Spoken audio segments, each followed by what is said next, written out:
In today's video, I'm going to teach you how to create albums and shared links in Amazon Photos. Start by opening your web browser and heading to Amazon Photos. Sign in if you're prompted. You'll land in your photo library where you can see all of your uploaded images and videos. To begin building an album, click on a photo you want to include. If you plan to group several pictures, select multiple items by hovering over each thumbnail and clicking the check mark.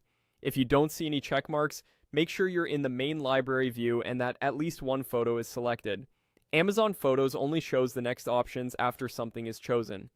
With your photo selected, look to the top of the screen for the three-dot menu, sometimes labeled More Actions. Click that, then choose Add to Album. A panel will open asking where to place your photos.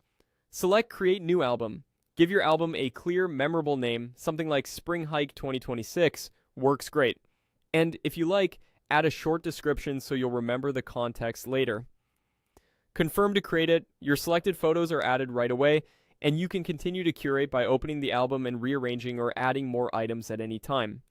Now let's share those memories with a simple link. Open the album you want to share, or select the specific photos you'd like others to see. At the top, click Share. When the sharing panel appears, choose Link. This option is perfect for quickly sending a viewable collection without attaching large files. Next, click Get Share Link. Amazon Photos will generate a unique URL for your album or selected photos. When it's ready, click Copy to place the link on your clipboard. You can paste it into a text message, an email, a chat app, or anywhere else you communicate. A few quick tips to keep things smooth and secure.